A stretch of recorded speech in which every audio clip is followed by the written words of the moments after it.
معلومات عامة وعبارات لتطوير الذات. الفاشلون يقسمون إلى قسمين: قسم يفكر دون تنفيذ، وقسم ينفذ دون تفكير. هناك طريقتان ليكون لديك أعلى مبنى: إما أن تدمر كل المباني من حولك، أو أن تبني أعلى من غيرك.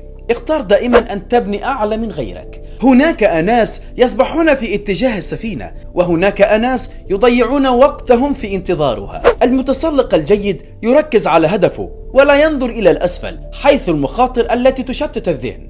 الإنسان لا يستطيع أن يتطور إذ لم يجرب شيئا غير معتاد عليه. يجب على الإنسان أن يحلم بالنجوم، ولكن في نفس الوقت يجب ألا ينسى أن رجله على الأرض، فكن واقعيا. التنافس مع الذات هو أفضل تنافس في العالم، وكلما تنافس الإنسان مع نفسه كلما تطور، بحيث لا يكون اليوم كما كان بالأمس، ولا يكون غدا كما هو اليوم. خير للإنسان أن يندم على ما فعل من أن يتحسر على ما لم يفعل. وفي كثير من الأحيان خسارة معركة تعلمك كيف تربح الحرب.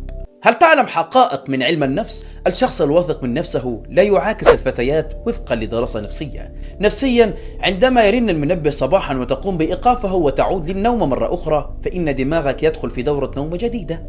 المزاج السيء صباحا غالبا ما يكون عرضا من أعراض الاكتئاب أكثر من كونه حالة مزاجية مؤقتة. عندما يبوح لك شخص فاستمع إليه جيدا، فهو اختارك أنت من بينهم جميعا، فلا تخذله. أسرار من علم النفس. الإمساك بيد شخص عزيز عليك يساعد على إزالة القلق والتوتر بشكل شبه فوري. كلما كنت تتحدث عن شخص معين عند الآخرين، كلما وقعت في الحب أكثر مع هذا الشخص.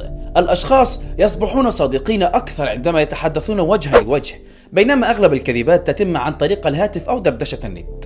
قبل النوم 93% من المخ يبدأ في تصوير أشياء تتمنى أنت أن تحدث. نفسيا، أخبار الناس بمخططاتك المستقبلية تجعلك أقل حماسا لتحقيقها. أشياء يرسلها جسمك فلا تتجاهلها لأن عواقبها خطيرة.